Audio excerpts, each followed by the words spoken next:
my name is Isabelle. I'm a linguist by nature. I'm a French entrepreneur. I'm 49 years old. I'm a mom of three, and I have multiple business. So I co-founded my company in 1999 when I was 22 years old, together with my husband. I literally arrived with my 2 suitcases at the Rome rail station, and then from there I started my business with him to stay together. So I have lots of things that I've learned in this entrepreneurial journey.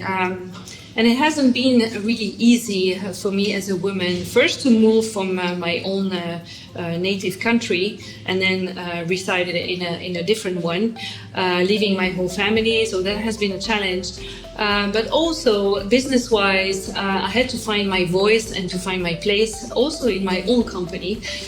Running it with your husband is not easy. We co-founded it for 22 years. We bootstrapped the company, reinvested everything in it, and I covered different roles from starting relationing myself with customers to helping my translators.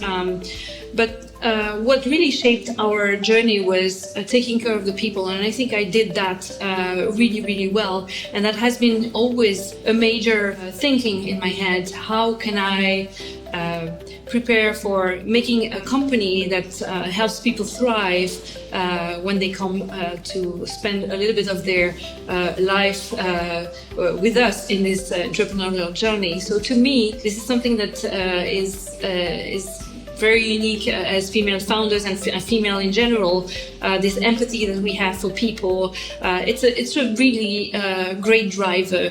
And I just realized that after I passed my 40 years old, you know, you're heads down, working in your company for so many years, you don't really realize you change so many job titles within the company.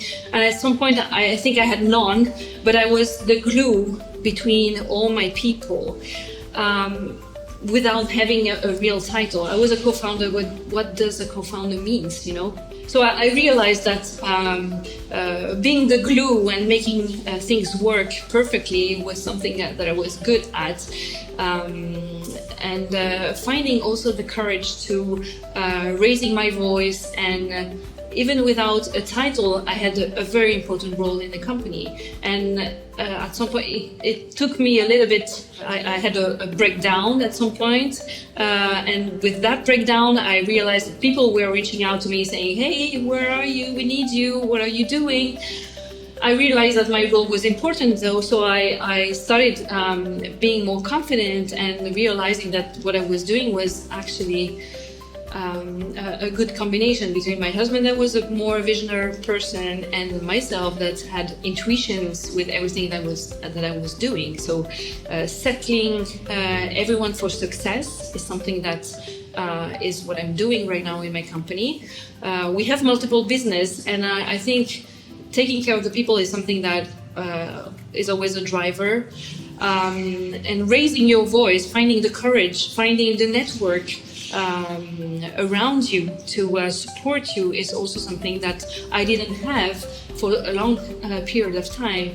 And now I'm seeing so many opportunities. I'm very happy because I can see that the ecosystem is moving so much. And one of the advices that I want to give is to really surround yourself with people that care about you, that care about your project and support you. You have to surround yourself with your fans, your friends. Community is so important. So when you start a business, just immediately go and talk to your best friend, your female friend. Go and see other female founders that have done it all and get inspired. I think it's super important. We need to have more role models in this world, and for females, it hasn't been easy to find them. We can do it. We can make it. I'm super positive. I'm an investor, so I'm involved in following female founders all around Italy and Europe. I'm very positive. It's going great. There's more to be done, but I want to deliver a positive message because There's so much that we can give in a different way. We have leadership. It's not the traditional one that you see that we've been raised with. Our grandparents didn't lead that way, but females, they have a superpower, and we need to get people used to it. So I can talk about my own experience. Being also a mom of 3 has been really challenging, and I was the first female in my company to raise kids. So I felt this pressure on me to be a role model, be a co-founder, being an investor, and raising my kids alone. I had no family, I had no support. So I think my 2 kids arrived in my mid-30s, and I really struggled, had multiple breakdowns because it was really too much, and I wanted to show, because I felt that pressure, and I also wanted to show my female colleagues how you can make it, and how heroines we are. My 3rd child arrived with a completely different mood, in a completely different style, and I took my time. I settled even more, and I brainstormed with my whole company how we could support even better our female managers to have a career and going back to work and raising your kids. So we have lots of programs. I'm just responsible for that, making sure that they have the balance between their mom's life and career's life. And I think it's super important. It's so mandatory to do that. Otherwise, they can't thrive. So we need more support in this field. Being an investor, I see lots of difficulties for founders to raise money, but it's getting better. Myself, there's a lot of ignorance. When we started our company, we didn't know what venture fund was. So we were heads down, working really hard, and now it's a little bit better. If you want to present your project to some investors, it's good to find the ones that have sensibility about female leaders, and it's gonna be for sure a challenge, but it's getting better every day. So when I started my company, I was first very young. I was 22 years old, and I was a female together with my husband. We were 21 and 22. We didn't really know about venture capital. So we started the company with no business model. We just started it. It's a love story. We wanted to stay together. And we just grew the company, bootstrapping it, so with a lot of sacrifice. And we did that with a lot of creativity. So at some point, if it's a problem raising money, even today, I mean, it's getting better. I'm speaking about 1999, so venture capital was not so diffused in Europe. Now today, you have more opportunities, but still there are some problems raising money as a female founder. What we did, and my experience that I can share with you, is we put a lot of creativity to make sure that our business will thrive. So bootstrapping the company is really, really hard. You have to be courageous. It means not having a salary for 10 years in my case, and putting all the money in the company. But if you are creative enough to find solutions, to find escamotage, then you can make it, and I'm the proof of that. So be creative. We have intuition. Use that intuition to better thrive with your business, and the lucky star is always there for you to grab. As an investor, we have more than 70 startups that we've invested in all around the world. We started with Italy with the willingness to give back to entrepreneurs and mentor them. So I'm also a mentor to female founders. And we invest in companies that use AI applied to different fields. And for me, what is really important when I look at a startup is to understand how they can change the world, how they can change the status quo.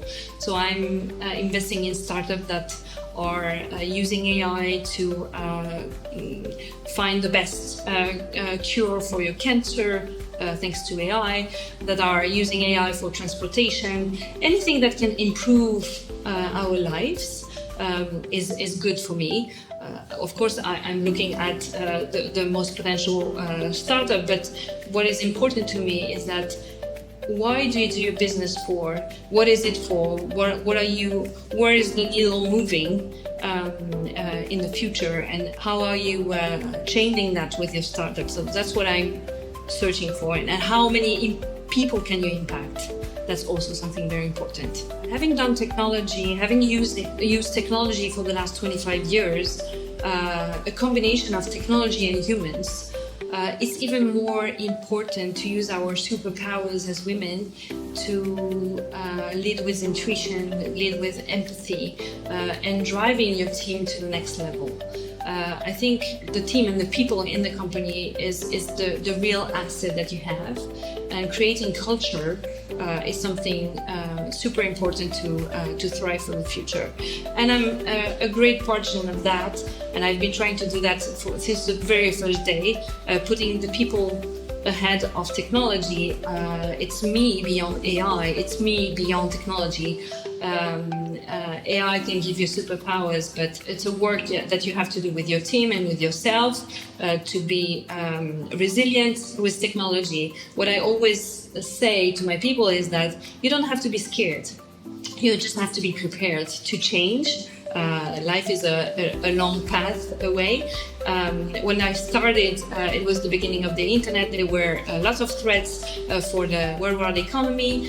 Then ChatGPT arrived. People thought that they would lose their jobs. Now AI is coming. Everyone is scared. But we are still here after 25 years. So it's really important that we understand how can we use technology at our own advantage and putting all your focus on the people and engaging them and making sure that they are all supported to support your company.